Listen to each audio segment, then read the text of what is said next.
الحمدللہ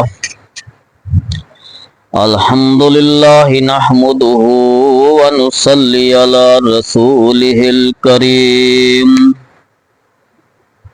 اما بعد فاعوذ باللہ من الشیطان الرجیم بسم اللہ الرحمن الرحیم وما ارسلناک الا رحمتا للعالمین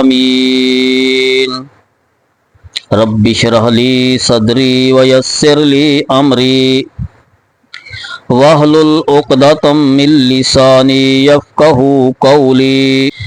سب سے پہلے مشیت کے انوار سے نقش روئے محمد بنایا گیا اور پھر اسی نقش سے مانگ کر روشنی بزم کون و مکان کو سجایا گیا۔ وہ محمد بھی، احمد بھی، محمود بھی، حسن مطلق کا شاہد بھی، مشہود بھی، علم و حکمت میں وہ غیر محدود بھی، ظہراً امیوں میں اٹھایا گیا۔ اس کی شفقت ہے بے حد و بے انتہا، اس کی رحمت تخیل سے بھی ماورا۔ جو بھی عالم جہاں بنایا گیا اس کی رحمت سے اس کو بسایا گیا۔ حضرت نانوتوی نے فرمایا کہ حشر کا غم مجھے کس لیے ہو اے قاسم، حشر کا غم مجھے کس لیے ہو اے قاسم، میرا آقا ہے وہ، میرا مولا ہے وہ، جس کے دامن میں جنت بسائی گئی، جس کے ہاتھوں سے کوثر لٹایا گیا۔ میرے نہایت ہی واجب الاحترام دوستو، بزرگوں، ساتھیوں، میرے بھائیوں، میرا رسول، میرا پیغمبر، میرا مرشد، کائنات کا رہبر حقیقی، رسول کائنات محمد الرسول اللہ صلی اللہ علیہ وآلہ وسلم جب دنیا میں تشریف نہیں لائے تھے تو عورت کی کیا کیفیت تھی، مزدور کی کیا حالت تھی، کسانوں کی کیا حالت تھی۔ اور اللہ نے قرآن میں فرمایا کہ وما ارسلناک الا رحمتا للعالمین، اور ہم نے آپ کو تمام جہانوں کے لیے رحمت بنا کر بھیجا۔ اور دنیا میں جتنے بھی جہان ہیں ہر جہان کے لیے تو رحمت ہے۔ سوال یہ ہے رحمت کا معنی کیا ہے، رحمت کہتے کس کو ہیں، رحمت کی تھیوری کیا ہے، رحمت کی فلسفی کیا ہے، رحمت کی حقیقت کیا ہے، رحمت کی اصلیت کیا ہے۔ یہ بات قابل غور ہے۔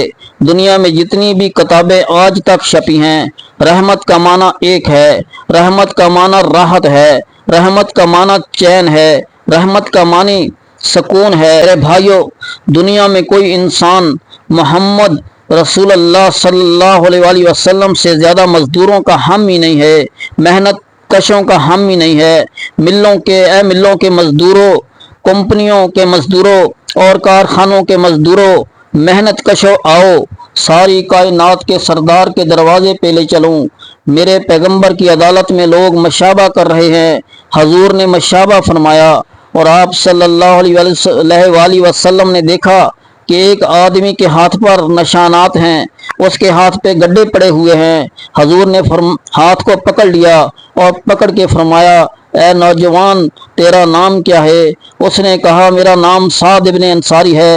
تو حضور نے فرمایا تیرے ہاتھوں پر یہ نشانات کیسے ہیں؟ تو اس نے کہا کہ میں پتھروں پہ ہتھوڑا چلاتا ہوں، یعنی پتھر توڑ کر مزدوری کماتا ہوں اور اپنے بچوں کا پیٹ پالتا ہوں۔ تو میرے رسول نے فرمایا اے دنیا کے لوگوں، سب سے بہتر کمائی اس مزدور کی ہے۔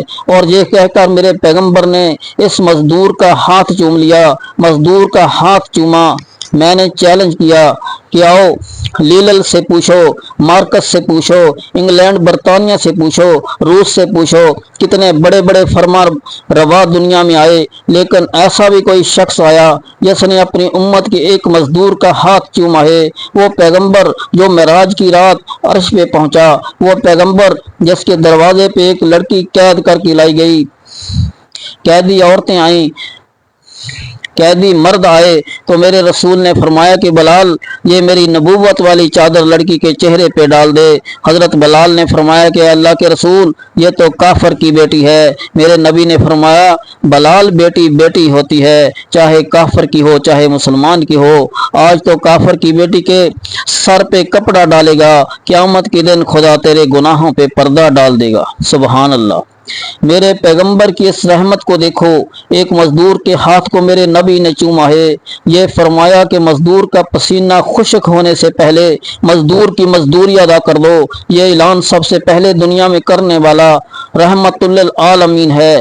میرا پیغمبر بچوں کے لیے رحمت ہے، مزدوروں کے لیے رحمت ہے، محنت کشوں کے لیے رحمت ہے، یتیموں کے لیے رحمت ہے۔ عید الفطر کے دن میرے بھائیوں، حضور عید سے فارغ ہو کر گھر کی طرف تشریف لے جا رہے تھے۔ راستے میں دیکھا کچھ بچے کھیل رہے تھے، لیکن ایک بچہ وہ کھیلتا نہیں تھا۔ میرا پیغمبر ان کھیلنے والوں کو چھوڑ کر اس بچے کی طرف متوجہ ہوتا ہے اور اس بچے سے سوال کرتے ہیں۔ میرے رسول نے اس سے پوچھا تو کیوں نہیں کھیلتا؟ وہ رو پڑا۔ اس نے رسول اللہ صلی اللہ علیہ وسلم کا چہرہ دیکھا کہ پہلی دفعہ کوئی آدمی مجھ سے پوچھ رہا ہے تو کیوں نہیں کھیلتا؟ اس لڑکے نے کہا اے نوجوان مجھے بتاؤ میں کیسے کھیلوں، میرے بدن کے کپڑے نہیں ہیں۔ حضور نے فرمایا کہ سارے بچوں نے کپڑے پہن رکھے ہیں، تو نے کپڑا کیوں نہیں پہنا؟ وہ رو پڑا، رو کے کہنے لگا میں تمہیں کیا بتاؤں، میں یتیم بچہ ہوں، میرے ماں باپ فوت ہو چکے ہیں۔ پیغمبر نے اس کی بات سنی، کھیلنے والوں کی طرف نہیں دیکھا اور اس بچے کو نبوت نے اپنے ہاتھوں سے اٹھایا، سینے سے لگایا اور گھر لے گئے۔ فرمایا کہ عائشہ یہ یتیم بچہ تیرے دروازے پہ لے آیا ہوں، آج کے بعد میں محمد اس کا باپ ہوں، تو عائشہ اس کی ماں ہے۔ تو اس یتیم بچے کے لیے میرا نبی رحمت للعالمین بن کر آیا۔ اسی لیے طائف نے کہا کہ حضور آئے تو سر آفرینش پا گئی دنیا، حضور آئے تو سر آفرینش پا گئی دنیا، اندھیروں سے نکل کر روشنی میں آ گئی دنیا، بجھے چہروں کا زنگ اترا ستے چہروں پہ نور آیا، حضور آئے تو انسانوں کو جینے کا شعور آیا، یتیموں اور ضعیفوں کو پناہیں مل گئیں آخر، حضور آئے تو ذروں کو نگاہیں مل گئیں آخر۔ وآخر دعوانا الحمد للہ رب العالمین۔